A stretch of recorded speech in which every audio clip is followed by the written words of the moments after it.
संविधान लागू होने के बाद ही भारत में सुप्रीम कोर्ट और सरकार के बीच कई मुद्दों पर बहस शुरू हो गई। 1973 में एक फैसले ने लकीर खींची, लेकिन सवाल तब भी सामने है कि सरकार या सुप्रीम कोर्ट कौन ज्यादा ताकतवर है। आज के इस वीडियो में बहुत बड़े और पॉपुलर टॉपिक के बारे में बात करने वाले हैं, तो वीडियो को लाइक कर दो। चैनल पे नए हैं तो चैनल को सब्सक्राइब जरूर कर, ताकि आपको इस वीडियो मिलती रहे। भारत के संविधान में न्यायपालिका, कार्यपालिका, विधायिका को लोकतंत्र के 3 स्तंभ कहे गए हैं। बाद में पत्रकारिता को चौथा खंभा कहा जाने लगा, हालांकि संविधान में इसका कोई जिक्र नहीं किया गया है। भारत में संविधान लागू होने के कुछ ही सालों के बाद न्यायपालिका और विधायिका के बीच अधिकारों को लेकर बहस शुरू हो गई। संविधान में इस बात को लेकर कहीं कोई जिक्र नहीं है किसके पास ज्यादा अधिकार है। दरअसल दोनों के बीच संविधान निर्माताओं ने बिना कुछ का एक लक्ष्मण रेखा खींची है, जिसका पालन करना एक दूसरे का सम्मान करते हुए करना है। लेकिन ये लकीर पहले ही बहुत महीन थी। जिस तरह से न्यायपालिका और विधायिका के बीच बीते कुछ सालों में कई मुद्दों पर मतभेद देखने को मिले हैं, उससे लग रहा है ये लकीर अब धूमिल होने लगी है और दोनों पक्षों की अब ये लकीर दिखाई नहीं दे रही है। पूर्व प्रधानमंत्री अटल बिहारी वाजपेयी ने संसद में अपने भाषण के दौरान जुडिशियल एग्जीबिशन शब्द का इस्तेमाल करते हुए कहा जा रहा है कि सुप्रीम कोर्ट संसद के काम में बार बार हस्तक्षेप कर रहा है। वाजपेयी ने इस भाषण में हालांकि सुप्रीम कोर्ट का पक्ष लेते हुए कहा कि अगर कार्यपालिका और विधायिका ठीक से काम नहीं करेगी तो सुप्रीम कोर्ट को तो आगे आना ही पड़ेगा। हाल ही में जजों की नियुक्ति को लेकर कॉलोनिज्म सिस्टम पर सुप्रीम कोर्ट और केंद्र सरकार के बीच भी गहरे मतभेद उभर कर सामने आए हैं, जिसको लेकर केंद्र कानून मंत्री किरण रिजिजू ने प्रधान न्यायाधीश चंद्रचूड़ को चिट्ठी लिखकर मांग की है कि जजों की नियुक्ति में सरकार के प्रतिनिधियों को भी शामिल किया जाए। किरण रिजिजू ने इससे पहले कॉलोनिज्म सिस्टम की पारदर्शिता पर सवाल उठाए थे। भारत में साल 1993 से सुप्रीम कोर्ट और हाईकोर्ट में जजों की नियुक्ति के लिए कॉलोनिज्म सिस्टम लागू है। इसमें सुप्रीम कोर्ट के प्रधान न्यायाधीश के साथ 4 सीनियर न्यायाधीश होते हैं। ये कॉलोनिज्म जजों की नियुक्ति और ट्रांसफर की सिफारिश केंद्र सरकार से करता है। वहीं हाईकोर्ट में जजों की नियुक्ति के लिए हाईकोर्ट के मुख्य न्यायाधीश और 2 सीनियर जज शामिल होते हैं। कॉलोनिज्म सिस्टम के तहत केंद्र सरकार सुधारे गए नामों पर सिर्फ आपत्ति जता सकती है, उनके बारे में खुफिया जानकारी इकट्ठा कर सकती है, लेकिन किसी की नियुक्ति पर रोक नहीं लगा सकती है। लेकिन अगर कॉलोनिज्म ने किसी नाम पर मोहर लगा दिया तो कानून मंत्रालय की सिफारिश पर राष्ट्रपति मंजूरी दे देता है। विवाद की जड़ यहीं पर है। साल 2014 में जजों की नियुक्ति को लेकर संविधान में 99 संशोधन करके केंद्र सरकार ने राष्ट्रीय न्यायिक नियुक्ति आयोग बनाया था। इस आयोग के जरिए जजों की नियुक्ति में सरकार का भी दखल बढ़ जाता है। इसके तहत जजों की नियुक्ति में सुप्रीम कोर्ट के प्रधान न्यायाधीश की दक्षता में 2 वरिष्ठ जज, केंद्र कानून मंत्री और 2 लोग सिविल सोसाइटी के शामिल होते हैं, जिनमें एक की नियुक्ति प्रधान न्यायाधीश, प्रधानमंत्री और लोकसभा के विपक्ष की नेता की सलाह से होती है, तो दूसरा सदस्य SC, ST, OBC से या महिला को शामिल किया जाता है। लेकिन साल 2015 में सुप्रीम कोर्ट ने इसकी समीक्षा की और राष्ट्रीय न्यायिक नियुक्ति को खारिज कर दिया। आमतौर पर माना यह जाता है कि लोकतांत्रिक शासन प्रणाली में संसद सर्वोच्च होती है, लेकिन भारतीय संविधान में सुप्रीम कोर्ट को इस बात का भी अधिकार दिया गया है कि संसद में बने किसी भी कानून की वह समीक्षा कर सकता है और संविधान के मूलभूत सिद्धांत से मेल खाने पर उस कानून को रद्द कर सकती है। भारतीय संविधान में शक्ति के बंटवारे, अवरोध, संतुलन के इस महीन सिद्धांत को समझने के लिए हमें पहले कार्यपालिका, विधायिका और न्यायपालिका के पूरे सिस्टम को समझना होगा। सरल शब्दों में समझे तो कार्यपालिका का मतलब व्यक्ति के उस समूह से है जो कायदे कानून को रोजाना लागू करते हैं। सरकार के रोजाना मामलों में एक संस्था फैसला लेती है और दूसरी संस्था उसे लागू करती है, जिसे कार्यपालिका कहा जाता है। कार्यपालिका सरकार का वह अंग है जो विधायिका के फैसलों को लागू करती है। कई बार कार्यपालिका भी नीति बनाने में हिस्सा लेती है। कार्यपालिका की व्यवस्था भी अलग अलग तरीके से काम करती है। जैसे कि राष्ट्रपति सबसे ज्यादा शक्तिशाली होते हैं तो कई चांसलर होते हैं। कार्यपालिका में राष्ट्रपति, प्रधानमंत्री, मंत्रिमंडल के अलावा पूरी अफसरशाही भी शामिल होती है। सरकार के मुख्य और मंत्रियों को राजनीतिक कार्यपालिका कहते हैं और प्रशासनिक अधिकारियों को स्थायी कार्यपालिका कहा जाता है। आज में संसद कार्यपालिका है, यहाँ पर राष्ट्रपति को औपचारिक प्रधान है। प्रधानमंत्री और मंत्रिमंडल के पास सारी ताकत होती है। राज्यों में वैसे राज्यपाल, मुख्यमंत्री और मंत्रिमंडल होता है। स्थायी कार्यपालिका यानी अफसरशाही की जिम्मेदारी मंत्रिमंडल के लिए गए फैसलों को लागू करना होता है। दरअसल कार्यपालिका में प्रधानमंत्री, मंत्रिमंडल और अधिकारियों को प्रशासनिक मशीनरी का एक व्यापक संगठन शामिल होता है। इस ढांचे को नागरिक सेवा कहा जाता है। अधिकारी से अपेक्षा की जाती है कि वो राजनीतिक रूप से हमेशा तटस्थ रहेंगे, यानी किसी भी नीति पर विचार करते समय अधिकारी राजनीतिक विचारधारा का समर्थन नहीं करेंगे। विधायिका का मतलब यहाँ पर संसद और विधानसभा है, जिसका काम सिर्फ कानून बनाना नहीं है। उनके कई कामों में एक जिम्मेदारी है कानून बनाना। भारत में द्विसंधात्मक व्यवस्था है, मतलब यहाँ पर संसद के 2 सदन है, जिसमें राज्यसभा और लोकसभा शामिल है। इसी तरह राज्यों में विधानसभा और विधान परिषद होती है। भारत में अभी 5 राज्यों में द्विसंधात्मक व्यवस्था लागू है। राज्यसभा राज्यों का प्रतिनिधित्व करती है। किसी भी राज्य के लोग विधानसभा के सदस्यों को चुनते हैं और ये सदस्य राज्यसभा के सदस्यों को चुनते हैं। राज्यसभा में सदस्यों का कार्यकाल 6 साल होता है। दरअसल राज्यसभा में राज्यों का प्रतिनिधित्व के लिए 2 सिद्धांतों को अपनाया जा सकता था।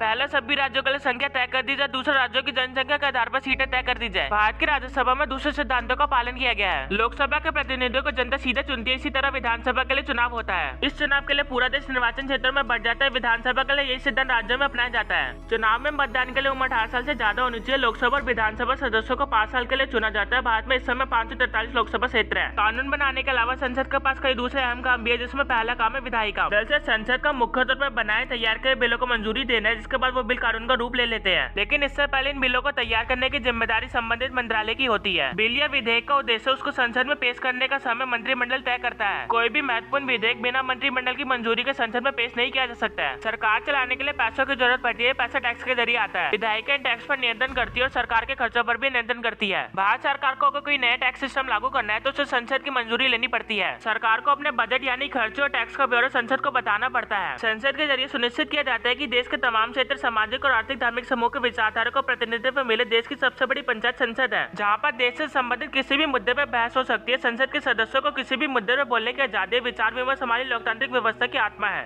संसद के पास संविधान में संशोधन की शक्ति है, लेकिन हर संशोधन को लोकसभा के साथ ही राज्यसभा की मंजूरी भी मिलना जरूरी है। संसद चुनाव भी कराती है, इसमें राष्ट्रपति और उपराष्ट्रपति का चुनाव शामिल है। भारत के राष्ट्रपति और उपराष्ट्रपति के चुनाव के साथ ही संसद को इन दोनों पदों पर बैठे व्यक्ति को हटाने का भी अधिकार है। इसके साथ ही सुप्रीम कोर्ट और हाईकोर्ट के जजों को भी हटाने की शक्ति है, लेकिन नियुक्ति का अधिकार नहीं है। सरल शब्दों में कहे तो न्यायपालिका की आजादी का मतलब सरकार के दूसरे अंग विधायिका और कार्यपालिका किसी भी तरह से न्यायपालिका के काम में बाधा न डाले। विधायिका या कार्यपालिका अदालतों के फैसलों में हस्तक्षेप न करे, न्यायाधीश बिना किसी भय या दबाव में काम करे। लेकिन इसका मतलब ये नहीं है कि न्यायपालिका किसी के प्रति जिम्मेदार नहीं है। लोकतंत्र का यंग देश का संविधान लोकतांत्रिक परंपरा और जनता के प्रति जवाबदेह है। इसके फैसले सभी अदालतों को मान्य होते हैं। हाईकोर्ट के जजों का तबादला कर सकता है, किसी भी अदालत का मुकदमा अपने पास मंगवा सकता है, किसी भी हाईकोर्ट में चल रहे मुकदमे को दूसरे हाईकोर्ट में ट्रांसफर कर सकता है, निचली अदालतों के फैसलों के खिलाफ की गई अपील पर सुनवाई कर सकता है, मौलिक अधिकारों की बहाली के लिए रीट जारी कर सकता है, राज्य के क्षेत्राधिकार में आने वाले मुकदमों का निपटारा कर सकता है, अपने क्षेत्राधिकार में आने वाली अदालतों का पर्यवेक्षण और नियंत्रण करता है, जिला अदालत जिले में दायर मुकदमों की सुनवाई, निचले अदालतों के फैसलों पर की गई अपील पर सुनवाई, गंभीर किस्म के क्रिमिनल केस पर फैसला देती है। सुप्रीम कोर्ट के पास अधिकार है केंद्र, राज्य और विभिन्न राज्यों के आपसी विवादों को निपटाना। इसमें सीधे सुनवाई का अधिकार है, मतलब ऐसे मामलों में निचले अदालत में सुनवाई जरूरी नहीं है। मौलिक अधिकार इसलिए कहा गया क्योंकि केंद्र, राज्य, राज्यों के बीच विवाद को सुप्रीम कोर्ट में सुलझाया जा सकता है। दीवानी, फौजदारी और संवैधानिक सवालों से जुड़े अधीनस्थ न्यायालयों की मुकदमों की अपील पर सुनवाई, जनहित के मामलों और कानून के मसलों पर राष्ट्रपति को सलाह देना, किसी भी नागरिक के मौलिक अधिकारों की रक्षा के लिए बंदी, प्रत्यक्षीकरण, परमादेश, निषेध आदेश, उत्प्रेषण, लेख और जांच का आदेश देने का अधिकार है। बाद में किसी भी अदालत की ओर से दिए गए फैसले पर स्पेशल लीव पिटीशन के तहत की गई अपील पर सुनवाई का अधिकार है। इसमें कोई दो राय नहीं है कि न्यायपालिका ने संविधान को ठेंगा दिखाने वाली सोच पर अंकुश लगा रखा है। यही वजह राष्ट्रपति और राज्यपाल को मिली शक्तियां या उनके इस्तेमाल पर भी सुप्रीम कोर्ट समीक्षा कर सकता है। कार्यपालिका, विधायिका और न्यायपालिका के बीच कोई साफ साफ शक्ति के बंटवारे का जिक्र संविधान में भी कहीं नहीं है। संसद कानून बनाने और संविधान संशोधन कर सकती है, कार्यपालिका उसको लागू करने के लिए है, तो न्यायपालिका विवादों को निपटाने और बनाए गए कानून संविधान के मुताबिक है या नहीं उसकी समीक्षा कर सकती है। संविधान के लागू होने के तुरंत बाद संपत्ति के अधिकार पर रोक लगाने के लिए संसद को मिली शक्ति पर विवाद शुरू हो गया। संसद संपत्ति रखने के अधिकार पर रोक लगाना चाहती थी ताकि भूमि सुधारों को लागू किया जा सके, लेकिन सुप्रीम कोर्ट ने फैसला दिया कि संसद मौलिक अधिकारों को छीन नहीं सकती है। उस समय सरकार ने मौलिक अधिकारों में भी संशोधन की कोशिश की, लेकिन सुप्रीम कोर्ट ने फैसला दिया कि संशोधन के बाद भी सरकार मौलिक अधिकारों को कम नहीं कर सकती है। 1967 से 1973 के बीच भूमि सुधारों के अलावा नजरबंदी कानून, नौकरियों में आरक्षण, सार्वजनिक उद्देश्य के लिए निजी संपत्ति का अधिग्रहण और मुआवजे पर सरकार और न्यायपालिका में टकराव हुए। इसके बाद साल 1973 में सुप्रीम कोर्ट ने मुकदमे से फैसले से लकीर दी, केस फनन भारतीय मुकदमा भी कहा जाता है। इस केस के फैसले में सुप्रीम कोर्ट ने कहा कि संविधान का एक मूल ढांचा है, संसद उन मूल ढांचे से छेड़छाड़ नहीं कर सकती है। संविधान संशोधन के जरिए से भी इस मूल ढांचे को नहीं बदला जा सकता है। इसके साथ ही सुप्रीम कोर्ट ने यह भी कह दिया कि संपत्ति रखने का अधिकार मूल ढांचे का हिस्सा नहीं है, इसलिए इसे पूरी तरह से भी प्रतिबंध लगाया जा सकता है। इसी फैसले में सुप्रीम कोर्ट ने अधिकार भी अपने पास रखा कि कोई मुद्दा मूल ढांचे का हिस्सा है या नहीं, ये निर्णय सिर्फ न्यायपालिका ही कर सकती है। ये संविधान की व्यवस्था की शक्ति का सबसे बड़ा प्रमाण बन चुका है। साल 1989 में संपत्ति रखने का अधिकार मौलिक अधिकारों की सूची से हटा दिया गया। कुछ मुद्दों पर विवाद अब भी जारी है। क्या न्यायपालिका विधायिका यानी संसद की कार्रवाई पर नियंत्रण और उसमें हस्तक्षेप कर सकती है? सदन का वो सदस्य जिसे विशेषाधिकार मामले में दंडित किया गया, क्या वो कोर्ट जा सकता है? किसी भी संसद या विधायक के खिलाफ अनुशासनात्मक कार्रवाई की गई है, क्या वो न्यायपालिका की शरण में जा सकता है? इसी तरह संविधान में यह भी व्यवस्था है कि न्यायाधीशों के आचरण पर संसद में चर्चा नहीं हो सकती है, लेकिन ऐसा कई बार हो चुका है जब संसद और विधानसभा में जजों पर उंगली उठाई गई। इसी तरह न्यायपालिका ने भी कई बार विधायकों की आलोचना की और विधायी संबंधित कामों के निर्देश दिए हैं। आपका क्या मानना है कि इसके बाद ज्यादा पावर है, संसद या सुप्रीम कोर्ट?